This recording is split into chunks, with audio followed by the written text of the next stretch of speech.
partir de este momento, escucha Rompiendo Fronteras, el punto de encuentro para el análisis profundo y la solidaridad internacional. La voz directa a los protagonistas que construyen alternativas políticas, sociales y culturales en nuestro planeta, con la periodista Geraldina Colotti y el internacionalista Eduardo Medina.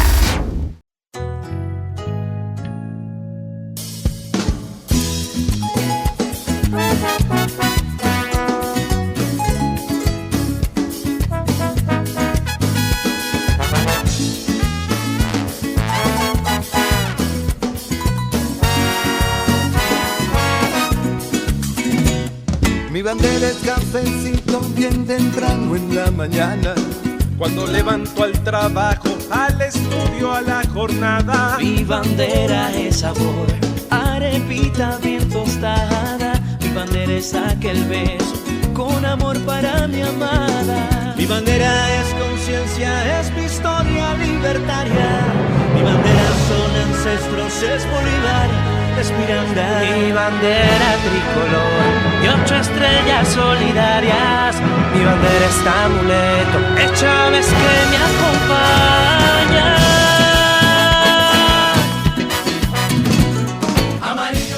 Bienvenida y bienvenidos a su revista radial Rompiendo Fronteras.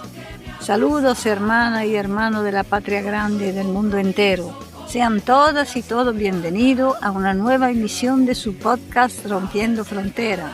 Les saluda Geraldina Colotti con el corazón encendido y el compromiso intacto de llevar la verdad de nuestro pueblo ahí donde los grandes centros de poder intentan imponer el silencio. Y de este lado del micrófono les saluda Eduardo Medina con el inmenso orgullo de compartir esta trinchera comunicacional donde la geopolítica se analiza sin caretas y desde la raíz de las luchas populares. Hoy tenemos un programa cargado de análisis, debate y sobre todo de la dignidad de los pueblos que resisten y vencen. Así es, Eduardo, y antes de entrar de lleno en materia, queremos enviar un saludo fraterno y nuestro profundo agradecimiento a las autoridades de nuestra casa, la Radio del Sur, que hacen posible que esta señal multiplique su alcance. Saludamos a la licenciada Nieves Valdés, querida Nieves, presidenta de la Radio del Sur, por su visión y liderazgo firme.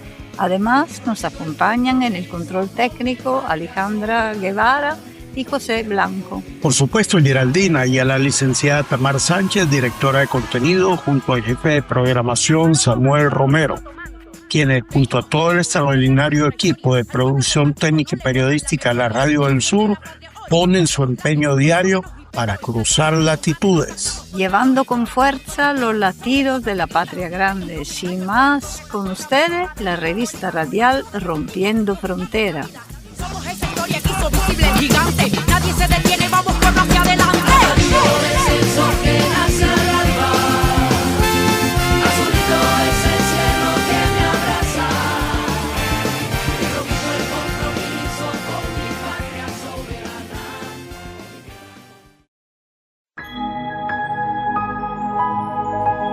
Remembranzas. El eco de los que cambiaron la historia.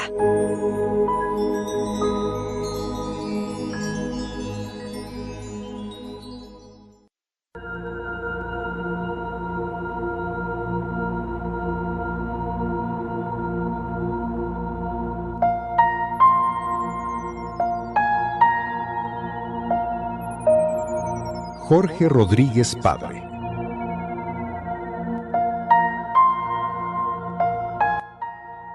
La semilla que no deja de germinar en el presente venezolano.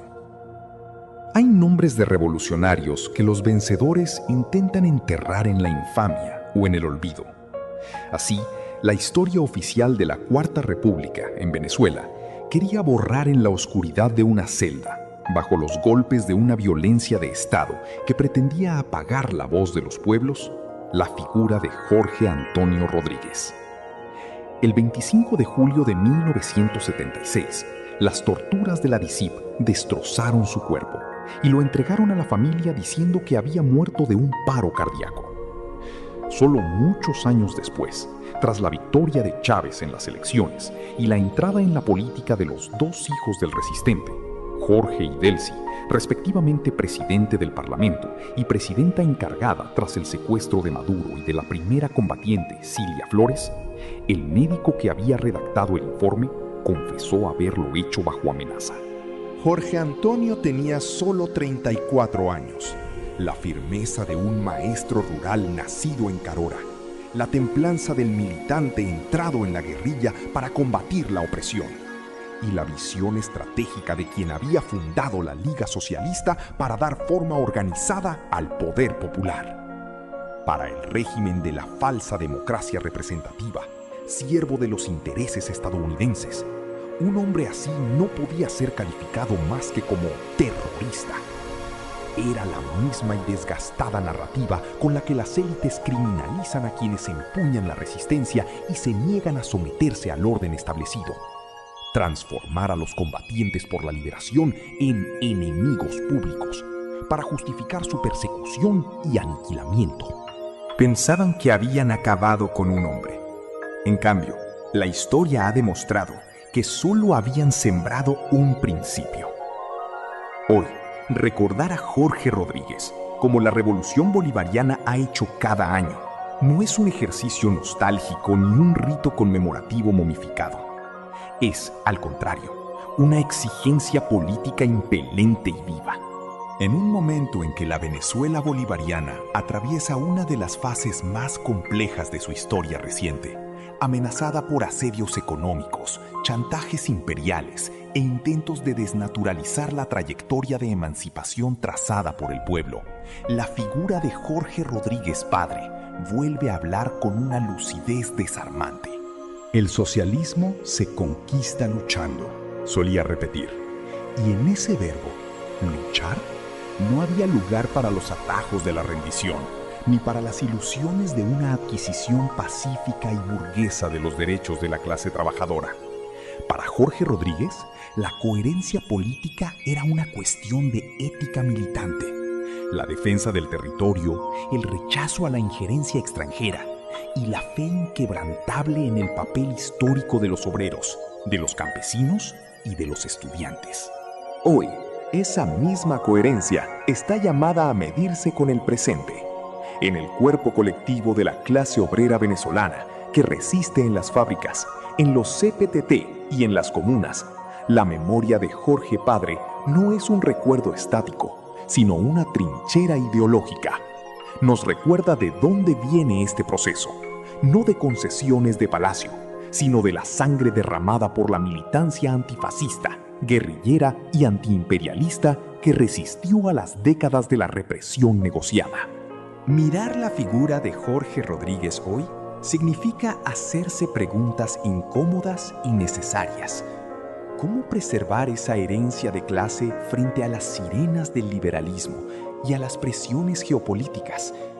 ¿Cómo garantizar que el rojo de la convicción socialista no se diluya en las nieblas del compromiso táctico? La respuesta reside en el ejemplo de aquel 25 de julio. El cadáver entregado a la familia llevaba las marcas de una barbarie que quería romper una idea.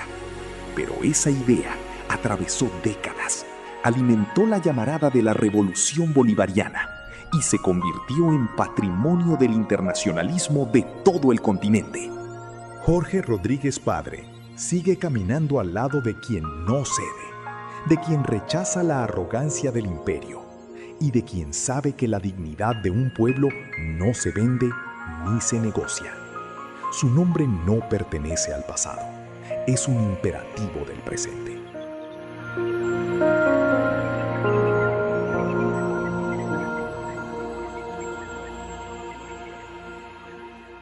Artículo de Geraldina Colotti. Fuente, Resumen Latinoamericano. Fue durante 4 días salvajemente golpeado, torturado hasta la muerte.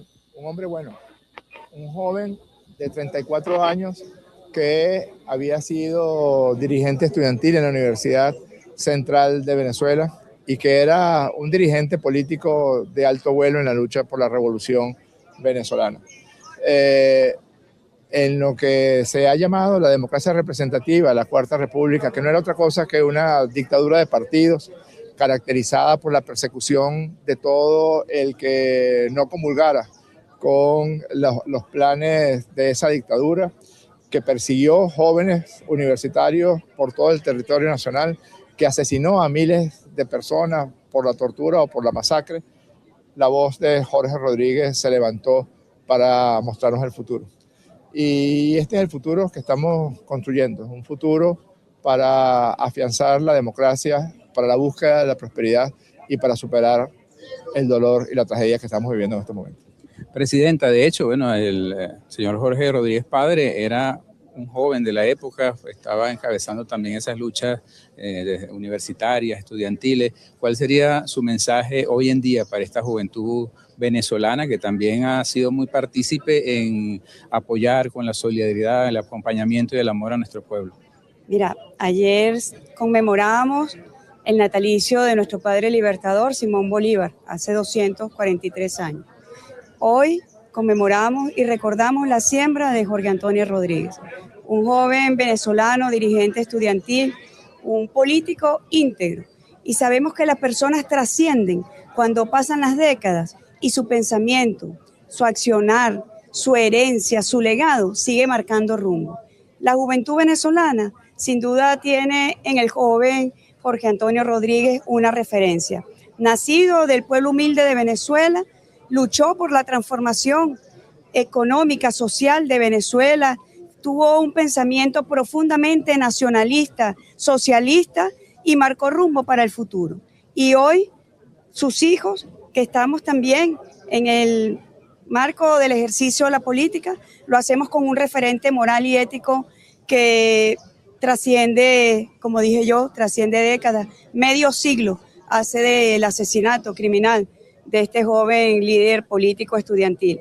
Pero durante cada año, durante 50 años, nos hemos congregado a llevarle una flor, pero cada día esa flor crece en nuestros corazones y en nuestra conciencia de construir un país mejor, de que Venezuela, transite un espacio democrático, pacífico, en tranquilidad, de desarrollo, de prosperidad, de felicidad social para nuestro pueblo. Ahí están sembradas las ideas de nuestros héroes, de nuestras heroínas y también de nuestros mártires, marcando futuro, y es un futuro mejor para Venezuela, dejando de lado el extremismo que tanto daño causó a Venezuela, el fascismo que asesinó a tantos jóvenes en nuestro país durante la década del puntofijismo, y saber que nunca puede ser el rumbo para Venezuela, que nunca puede ser una opción para Venezuela cuando intentan imponer los intereses antinacionales. Así que con el ejemplo de nuestro padre, con la referencia histórica imborrable de nuestro padre libertador, nosotros seguiremos rumbo junto al pueblo venezolano. Remembranzas. El eco de los que cambiaron la historia.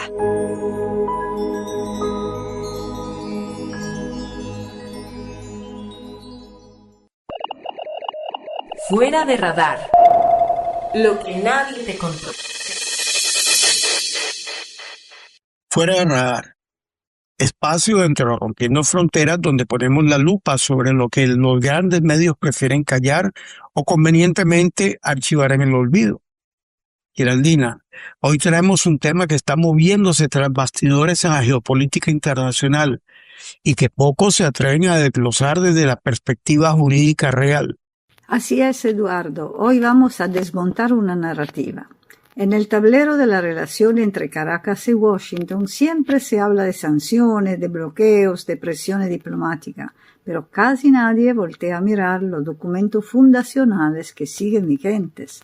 Específicamente nos referimos al Tratado de Extradición entre los Estados Unidos y Venezuela, un documento que muchos consideran una letra muerta, pero que hoy podría ser la clave jurídica definitiva en un escenario de negociación de alto nivel. Exactamente, porque cuando se habla de la situación de la pareja presidencial o de figuras clave de la política venezolana bajo el asedio judicial de Washington, La materia de opinión dominante siempre es la de la fuerza. Te dicen, Estados Unidos hace lo que quiere, pero en el derecho internacional, Geraldina, las reglas escritas pesan.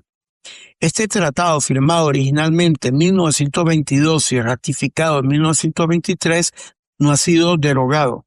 Sigue ahí, y sus cláusulas contienen los argumentos exactos que desmontan los procesos judiciales express que se arman desde Florida o Nueva York. Vamos a ir al grano, a lo que no te cuentan. La clave de ese tratado de 1922 radica en el artículo 3. Este artículo establece de forma taxativa que la extradición no se concederá por delito de carácter político ni por acto conectado con tal delito. ¿Por qué esto es vital hoy? Porque todas las acusaciones, órdenes de captura y proceso que el Departamento de Justicia de Norteamérica ha emitido contra alto funcionario venezolano y el entorno presidencial no son causa común, son por su propia naturaleza y origen herramienta de persecución e intercambio político. Es que ahí está la gran paradoja legal, Geraldina. Washington ha utilizado su sistema judicial como un brazo de su política exterior. Al emitir recompensas y cargos penales en un contexto de conflicto geopolítico flagrante, el propio Estado norteamericano ha viciado el carácter criminal de los casos, convirtiéndolos en casos políticos de manual. Por lo tanto, si aplicáramos el tratado de forma estricta, ninguna de las solicitudes de Estados Unidos tiene pies jurídicos para sostenerse, porque entran directamente en la sección de persecución política. Y hay otro principio fundamental en ese texto que la opinión pública desconoce, el principio de doble criminalidad. Para que una extradición proceda bajo este acuerdo legal, el delito por el cual se acusa a la persona en el país requirente, en este caso Norteamérica, debe ser también un delito tipificado con penas similares en el país requerido, Venezuela.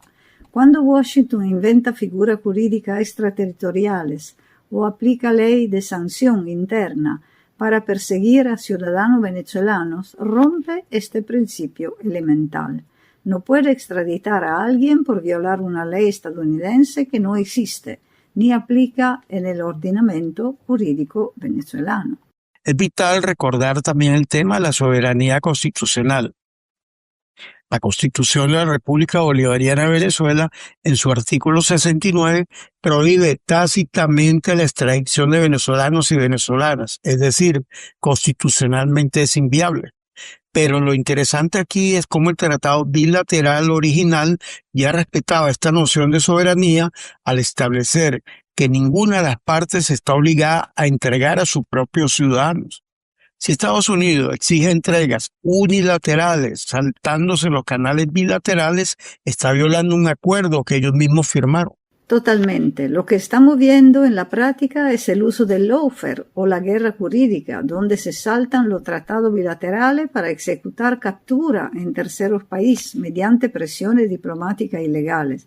Lo vimos con casos emblemáticos de secuestro judicial internacional. Sabe que si van a los tribunales internacionales bajo la letra estricta del tratado bilateral, pierden el caso porque la motivación política es inocultable.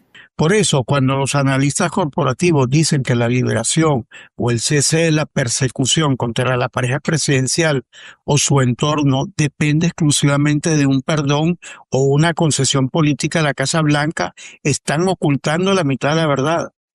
La realidad es que el cese de esa persecución es una exigencia de restitución del derecho internacional. El tratado es la herramienta que tiene Venezuela para decir: tus procesos no tienen validez jurídica bajo el marco bilateral que regula a ambas naciones. En conclusión, Eduardo, el Tratado de Extradición de 1922 no es una reliquia del pasado, es un escudo jurídico en el presente.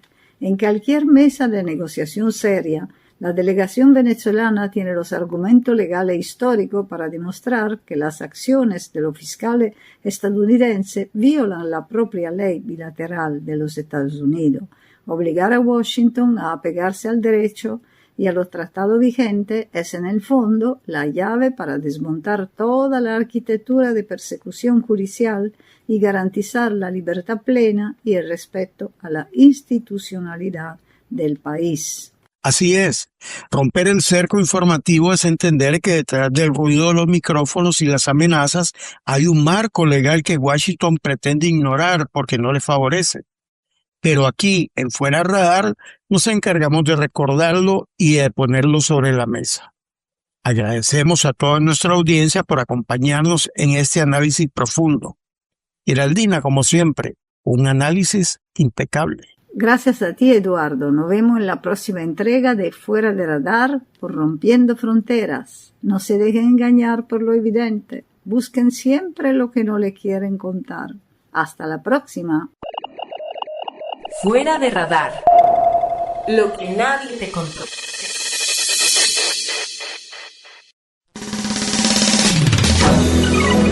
Pregunta sin anestesia. ¿Te atreves a preguntar? Nosotros nos atrevemos a responder. Bienvenidos y bienvenidas a Preguntas sin Anestesia. Aquí no venimos a dorar la píldora ni a maquillar la realidad, para nada. Ponemos sobre la mesa las preguntas más incómodas, esas que los laboratorios mediáticos de Washington lanzan con malicia para sembrar la duda, y las respondemos como hay que responderlas, con madurez periodística, elementos probatorios y de frente. Geraldina, hoy el paredón informativo apunta al caso del presidente Nicolás Maduro y la diputada Silvia Flores. ¿Lista para la primera dosis de realidad? Lista, Eduardo. En este espacio no le tememos a la pregunta capciosa,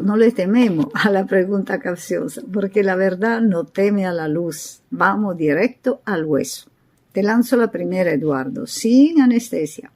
En las corporaciones de noticias repiten una y otra vez: si el presidente Nicolás Maduro está tan seguro de su inocencia y de que los cargos de la Fiscalía estadounidense son inventados, ¿por qué no se presenta ante un tribunal federal en los Estados Unidos a demostrarlo y limpiar su nombre en lugar de refugiarse en la inmunidad diplomática?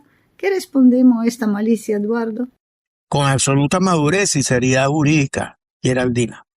Esa pregunta parte de una trampa y de una profunda ignorancia voluntaria del derecho internacional.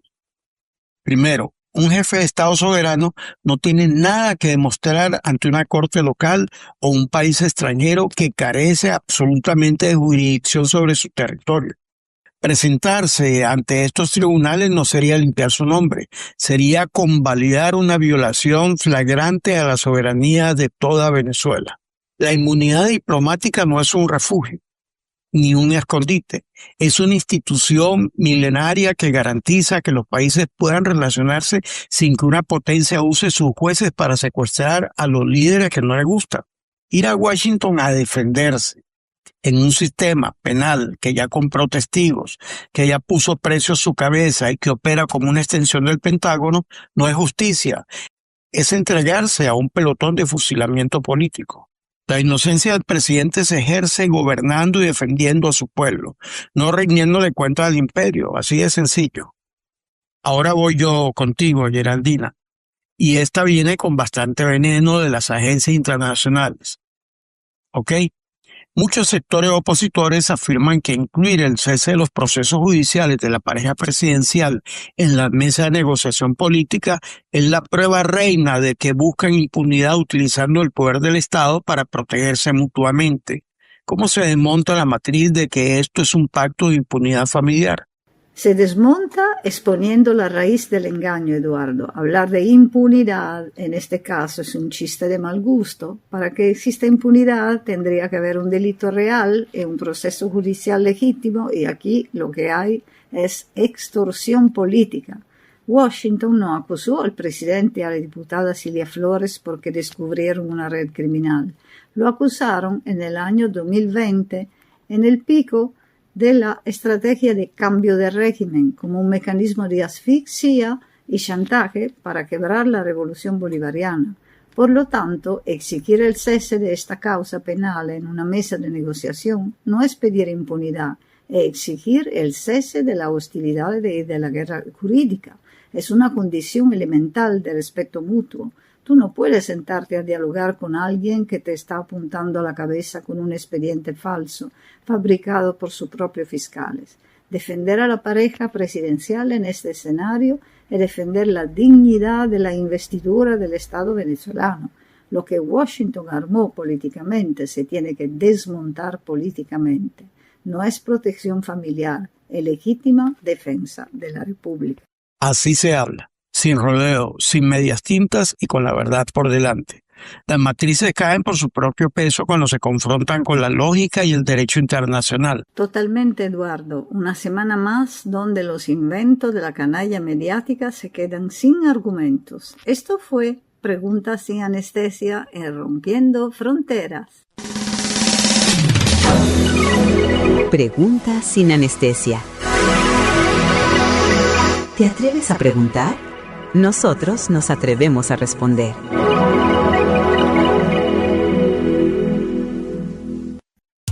No te apartes, que en breve regresamos con más del podcast Rompiendo Fronteras. Estamos de vuelta con el podcast Rompiendo Fronteras.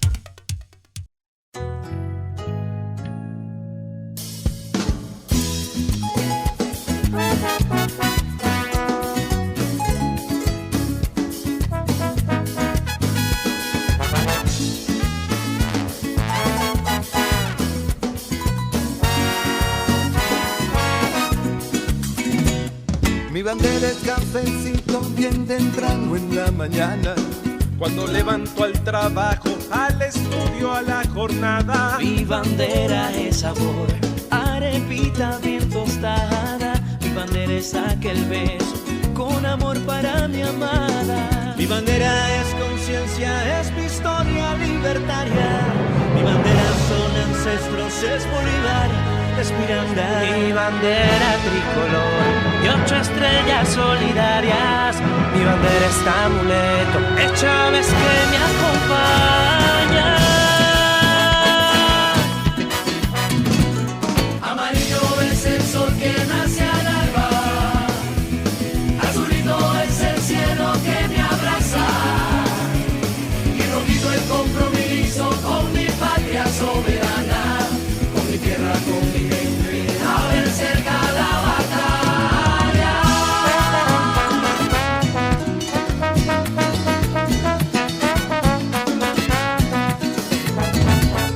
Mi bandera son mis hijos, son el sol de mi esperanza. Mi bandera es campesino sembrando por el mañana. Mi bandera es mi orgullo, es mujer venezolana, que trabaja con esfuerzo, es la luz de la alborada. Mi bandera es mi rebeldía, febrero de 1000 batallas. Mi bandera el joven Sucre, es Zamora con su lanza. Mi bandera es Simón Rodríguez hacia la montaña, con Bolívar que juró tener patria liberada. Amarillo es el sol que nace al alba, azulito es el cielo que me abraza, y rojito el compromiso con mi patria soberana, con mi tierra, con mi gente, a ver cerca la batalla. Con Paparoto, Mantoro y Toto Manto. Venimos de lejos, es larga nuestra historia. Al pueblo combativo no le borran la memoria. El corazón de la patria hoy más fuerte nos late. Pongamos manos y pecho y salgamos al combate. No pactamos con traidores, no tratamos con lacayos. Somos el pueblo que grita, los imperios no me callo. El corazón que jugó Chávez, padre y Bolívar. Con los hijos de nuestros hijos nos jugamos la vida.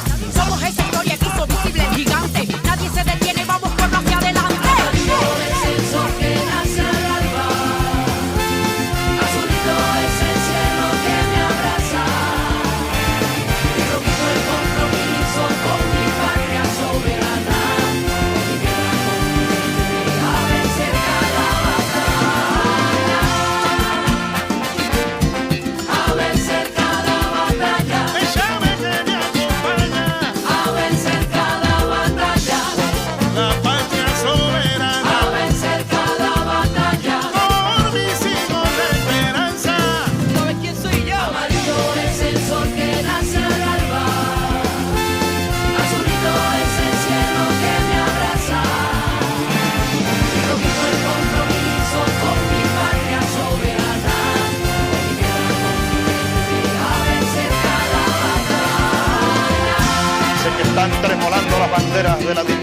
patria. El pueblo venezolano está en batalla de nuevo.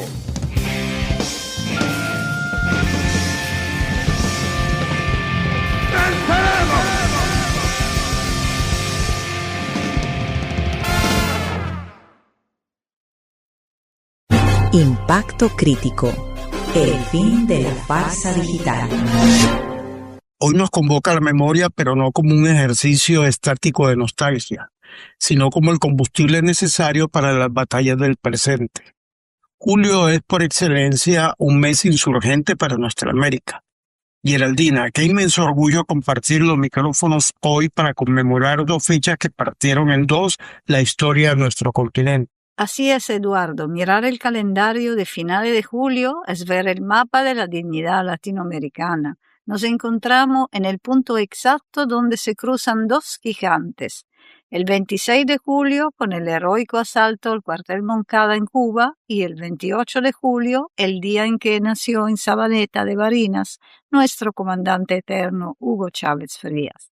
Hay un hilo invisible, Eduardo, que conecta la rebeldía de Santiago de Cuba en 1953 con la llanura venezolana en 1954. Es una sincronía perfecta a la historia, Geraldina. Apenas 1 año y 2 días de diferencia, mientras Fidel y los jóvenes de la generación del centenario encendían la mecha de la liberación en el oriente cubano, el universo estaba preparando el nacimiento del hombre que décadas más tarde recogería esa misma antorcha para fundar la Revolución Bolivariana y relanzar el proyecto de unidad continental de Simón Bolívar. 2 llamaradas que se convirtieron en un solo fuego. Hablemos primero de ese 26 de julio de 1953, Eduardo. Para comprender la dimensión del Moncada hay que desaprender lo que nos contaron los manuales burgueses. La dictadura de Fulgencio Batista tenía a Cuba sumida en el entreguismo más absoluto a los intereses de Washington. Un grupo de muchachos, liderado por un joven abogado llamado Fidel Castro, deciden que el centenario del nacimiento de José Martí no podía pasar en blanco bajo el yugo de la tiranía. El asalto militar al cuartel no logró el objetivo táctico inmediato. Muchos jóvenes fueron asesinados o torturados, pero tácticamente fue el motor que despertó la conciencia del pueblo. Diste en el clavo, Geraldina, el motor de la historia. El Moncada demostró que ante la opresión la única vía digna es la rebelión organizada. De esa derrota militar germinó la victoria política más grande del siglo XX en nuestra región. Fidel lo dejó claro en su histórico alegato: la historia me absolverá. El Moncada no fue un error, fue el grito de dignidad de un pueblo que se negó a morir como colonia. Y esa terquedad revolucionaria es la que sembró las bases de lo que vendría después para todo el continente. Y fíjate cómo son las cosas. Ese espíritu del Moncada, esa capacidad de transformar un revés militar en una victoria política y popular, es exactamente la misma matriz que vimos décadas después en Venezuela, un 4 de febrero de 1992. Hay una línea recta de coherencia revolucionaria entre Fidel en el Moncada y Chávez con el por ahora. Qué gran paralelismo, Geraldina. Y eso nos lleva directamente al 28 de julio. Hoy estaríamos celebrando 1 año más de vida física a nuestro comandante eterno Hugo Chávez. Hablar de Chávez no es hablar del pasado. Chávez es presente absoluto. Es una categoría política viviente. Nació en una casa de bareque y techo de palma en Sabaneta. Un niño del campo que vendía arañas de lechosa y que llevaba en el pecho el latido de la patria profunda. Chávez devolvió la política a los invisibles, a los desposeídos, a los que nunca habían tenido voz. Totalmente, Eduardo. La oligarquía nunca le perdonó a Chávez que fuera el pueblo hecho gobierno. Pero más allá de su inmenso amor por los humildes, que se tradujo en las misiones sociales y en la dignificación del ser humano, Chávez fue el gran estratega de la integración, rompió el cerco geopolítico. Sin Chávez y sin la Cuba fidelista no hubiéramos tenido el ALBA, ni la CELAC, ni Petrocaribe. Él entendió que la soberanía de Venezuela solo era posible si lográbamos la unión de toda la patria grande. Es que Chávez tuvo la virtud de los profetas. Veía más allá del horizonte, nos enseñó a mirarnos a los ojos como hermanos latinoamericanos y caribeños. Desafió al imperio en su propia cara. ¿Cómo olvidar aquel discurso a la ONU cuando dijo aquí huele a azufre? O la histórica derrota del ALCA en Mar del Plata en el 2005. Chávez no vino a administrar el poder, vino a transformar las estructuras del continente y a devolvernos el orgullo de ser bolivariano. Por eso, Eduardo, conmemorar estas dos fechas en Rompiendo Fronteras es un acto de resistencia cultural e informativa. Hoy, cuando el imperialismo intenta recrudecer los bloqueos, cuando arrecian las sanciones contra Cuba y contra Venezuela, el Moncada y el nacimiento de Chávez nos recuerdan que rendirse no es una opción. La resistencia de nuestros pueblos no es casualidad, tiene raíces profundas, tiene escuela. Así es, Geraldina. El mejor homenaje que podemos rendirle al comandante Chávez en su cumpleaños y a los mártires del Moncada es mantenernos firmes en la trinchera de las ideas, comunicando la verdad, organizando el pueblo y defendiendo cada centímetro de nuestra soberanía. Ellos no son estatuas de bronce, son guías para el combate diario. Como siempre decía el comandante, unidad, lucha, batalla y victoria. Excelente cierre, Eduardo. A nuestra querida audiencia le invitamos a mantener viva esta llama en su comunidad. Gracias por acompañarnos en este homenaje sentido y combativo a través de Rompiendo Frontera. Impacto crítico. El fin de la farsa digital. Red Abierta. Rompemos la frontera de la cabina de radio para llegar a tu realidad. Entramos de lleno a nuestra sección Red Abierta, el espacio de Rompiendo Fronteras, donde la última palabra no la tenemos nosotros, sino ustedes en sus casas, en sus trabajos, con sus familias. Geraldina, venimos analizando la letra chica de los tratados, pero es imposible no sentir indignación al ver cómo el gobierno de los Estados Unidos pretende sentar en el banquillo a los acusados de manera absolutamente ilegal y arrogante al presidente Nicolás Maduro y a la primera combatiente diputada Silvia Flores. Es indignante y sobre todo una aberración jurídica internacional, Eduardo. Lo que estamos viendo no es justicia, es un linchamiento político disfrazado de proceso legal, que un tribunal local en Nueva York o Florida pretende arrogarse la potestad de juzgar a las autoridades legítimas de un Estado soberano, violando la inmunidad presidencial y parlamentaria, es un atropello que carece de cualquier mérito legal. Es la prepotencia imperial en su máxima expresión. Totalmente. Le quita cualquier pizca de credibilidad a su propio sistema. ¿Con qué moral la justicia norteamericana pretende dictar cátedra al mundo, cuando sus tribunales son utilizados como oficinas de extorsión política? Es un descaro absoluto. Arman expedientes falsos, pagan a testigos protegidos que son criminales confesos, a los que le rebajan las penas a cambio de mentir, y montan un show mediático para justificar lo injustificable, el intento de descabezar al Estado venezolano. Es que es un modo operandi, Eduardo. No es la primera vez que lo hacen, ni somos el único pueblo que ha sufrido esta persecución judicial de manual, el llamado lawfare. Ahí demostraron que para ellos su ley interna están por encima del derecho de todo el planeta. Exactamente, y si miramos la historia de la región, es la misma receta. Recordemos el caso de los 5 héroes cubanos en los años 90. Hombres que lo único que hacían era defender su patria del terrorismo y terminaron condenados en juicios amañados en Miami, en un ambiente hostil donde era imposible tener un proceso justo. La justicia de los Estados Unidos no busca la verdad, busca doblegar voluntades, busca castigar la soberanía. Así es, utilizan su corte como garrote. Si un líder no se arrodilla ante los intereses de Washington, entonces activan a sus fiscales.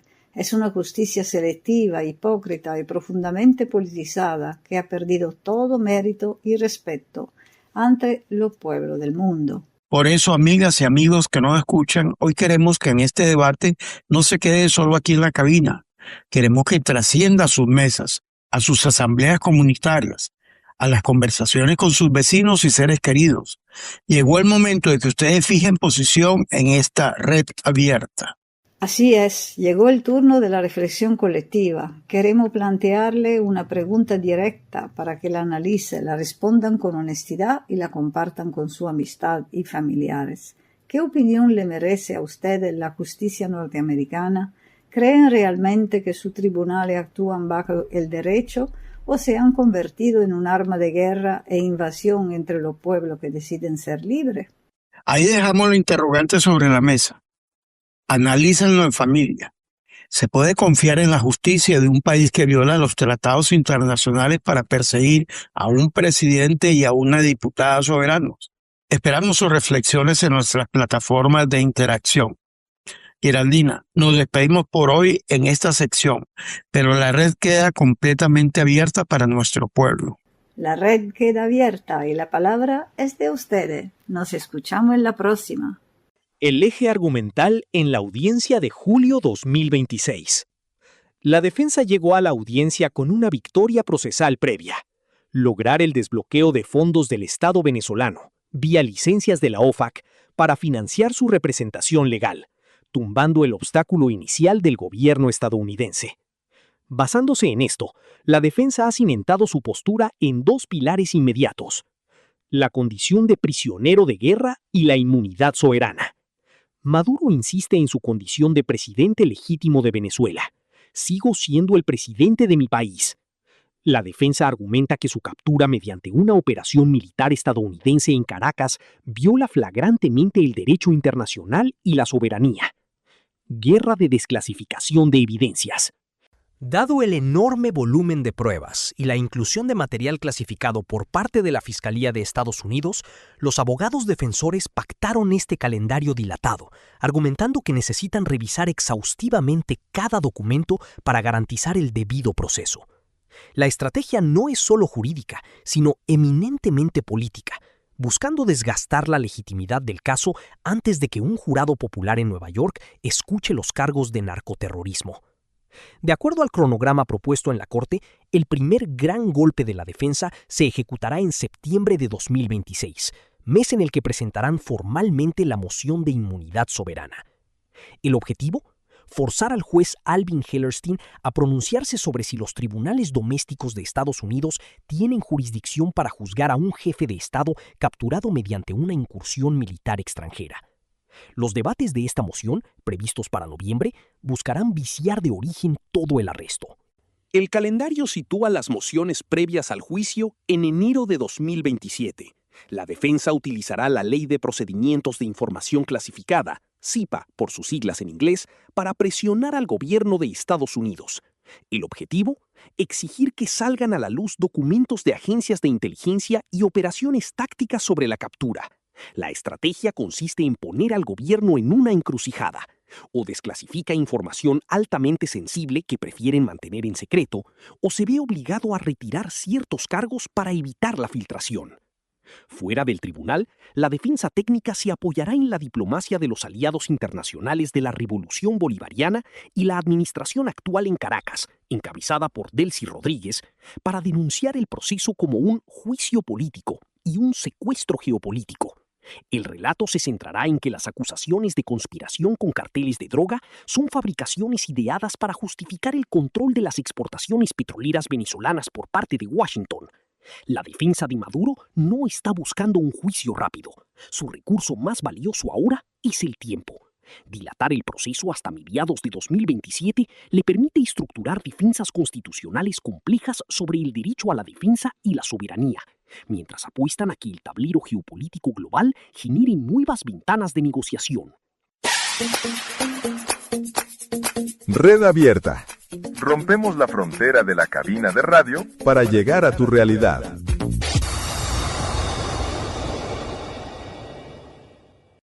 Y de esta manera, estimadas y estimados oyentes, vamos cerrando otra intensa jornada de análisis en Rompiendo Fronteras. Nos despedimos con la certeza de que la batalla de las ideas se gana en el terreno, con conciencia y organización popular. La invitación es para nuestro próximo encuentro, donde seguiremos desmontando matrices y visibilizando las victorias de nuestros pueblos. El agradecimiento eterno a todas y todo usted por su sintonía, por sus comentarios. Este espacio no sería posible sin el respaldo institucional de la licenciada Nieve Valdés, presidenta de la Radio del Sur, la guía de la licenciada Tamar Sánchez en la dirección de contenido, la coordinación de Samuel Romero en la jefatura de programación y en el control técnico Alejandra Guevara y José Blanco. Gracias a todo ese batallón comunicacional de la Radio del Sur. Llevando los latidos de la patria grande, nos escuchamos en la próxima entrega. Hasta la victoria siempre. Y de esta manera llegamos al final de una edición más del podcast Rompiendo Fronteras. Hasta nuestra próxima edición.